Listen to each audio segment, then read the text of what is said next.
વાવથરા જિલ્લો અને વાવથરા જિલ્લાની દિયોદર તાલુકા પંચાયત, આ તાલુકા પંચાયતમાં વારંવાર ભાજપ દ્વારા જે ષડયંત્ર કરવામાં આવ્યું હતું શાસનને લઈને અને જે ચૂંટણી મોકૂફ કરવામાં આવી છે, અને આ જ ચૂંટણીને લઈને કોંગ્રેસના પૂર્વ પ્રમુખ જગદીશ ઠાકોરે ગંભીર આક્ષેપ કર્યા છે, તેની વિગતે ચર્ચા આ વિડીયોમાં કરવી છે. વૈષ્ણવજન તો તેને કહીએ જે પીડ પરાઈ જાનાને રે. નમસ્કાર, હું છું દિનેશ ઠાકોર. નવજીવન ન્યૂઝમાં આપનું હાર્દિક સ્વાગત છે. વાત વાવથરા જિલ્લાની છે. વાવથરા જિલ્લાના દિયોદર જે તાલુકા પંચાયત છે, આ તાલુકા પંચાયતના 12 કોંગ્રેસના અને 10 ભાજપના જે ઉમેદવારો છે, આ ઉમેદવારોની જે સભાખંડ હતું, આ સભાખંડ ખાતે બેઠક મળી હતી અને ચૂંટણી પ્રક્રિયા થવાની હતી, પરંતુ સમય સંજોગ જે ચૂંટણી અધિકારી છે લેટ આવતાની સાથે હોબાળો થયો અને કાયદા વ્યવસ્થાની સ્થિતિ કથળી હતી. જોકે કાયદા અને વ્યવસ્થાની સ્થિતિ કથળતાની સાથે ચૂંટણી મોકૂફ રાખી અને અધિકારી રૂમમાંથી બહાર નીકળે તે પહેલાં હોબાળો થયો અને આખરે ચૂંટણી અધિકારી દ્વારા નામજોગ ફરિયાદ કરવામાં આવી. પરંતુ જે પ્રકારે 25 તારીખે આ ચૂંટણી મોકૂફ રખાઈ અને 25 તારીખ પછી 27 તારીખ જાહેર કરાઈ. જોકે 27 તારીખે જે ચૂંટણી અધિકારી હતા, આ ચૂંટણી અધિકારી અચાનક બીમાર થયા અને બીમાર થતાની સાથે પાલનપુર મેડિકલ કોલેજ ખાતે સારવાર અર્થે ખસેડાયા. જોકે 11:30નો ટાઈમ હતો અને 11:30થી લઈ 3:30 સુધી ન આવતા આખરે કોંગ્રેસના નેતાઓ અકળાયા હતા. જોકે આખરે 27 તારીખ હતી, એ તારીખે પણ આજે ચૂંટણી હતી, ચૂંટણી મોકૂફ રખાઈ અને આખરે જગદીશ ઠાકોર આજે જે દિયોદર તાલુકા પંચાયત આવ્યા હતા અને તેમને શું કહ્યું તે પણ તમે સાંભળો. સમગ્ર ગુજરાતમાં દિયોદર તાલુકા પંચાયતની ચૂંટણીનો મુદ્દો હોટ બન્યો છે અને ભારતીય જનતા પાર્ટીનું નેતૃત્વ કેટલું સત્તા લાલસુ છે. 156 17 કોંગ્રેસના આવ્યા, એમાંથી તોડ્યા. 700 સીટોમાં કોંગ્રેસના ઉમેદવાર ફોર્મ ના ભરે એવી દાદાગીરી, પૈસાની રેલમછેલ.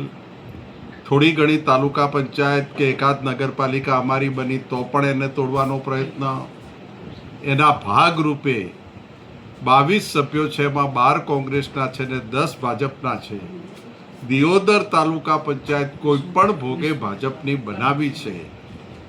એ રણનીતિના ભાગરૂપે જે કરી રહ્યા છે, પણ એક જે પ્રેગ્નન્સીમાં અમારી દીકરી છે અને એને ટાર્ગેટ કરીને જે મુદતો ઉપર મુદત પાડી રહ્યા છે, એ વાત સોશિયલ મીડિયાના અને આપ બધા મિત્રોએ જે મીડિયામાં બતાવી છે, આખા ગુજરાતમાં સમજુ ગુજરાતી ભારતીય જનતા પાર્ટી ઉપર થૂ કરી રહ્યો છે કે સત્તાની લાલચ આવી હોય, પૂરા દિવસો જતા હોય, ડિલિવરીની તારીખ આપી હોય ને એ હોસ્પિટલ જતી રહે તો અમારી સત્તા બની જાય. આ જે સત્તા લાલસા ભારતીય જનતા પાર્ટી દેખાડે છે, હું આપના મીડિયાના મિત્રો દ્વારા કહેવા માગું છું કે જે કાવતરાઓ દિયોદરમાં ભાજપનું શીર્ષ નેતૃત્વ કરી રહ્યું છે, તમે લખી રાખો, એક દિવસ જોજો. આ દીકરી ઉપર જે અત્યાચાર છે, કોંગ્રેસના 12 સભ્યો ઉપર જે અત્યાચાર છે, કોંગ્રેસના કાર્યકરો ઉપર 307 જેવી ગંભીર કલમો લગાવીને દબાવી દેવાનો પ્રયત્ન થયો છે. કુદરતના ઘરે દેર છે, અંધેર નથી. એક દિવસ એમને પણ કુદરતને જવાબ આપવો પડશે. અને સમગ્ર ગુજરાતની કોંગ્રેસ વતીથી મારા બબ્બર શેર સભ્યોને મળવા આવ્યો છું. અમારા સેવામાંથી માંડીને ઉંમરલાયક માણસ, એનો સંઘર્ષ જુઓ, તાકાત જુઓ.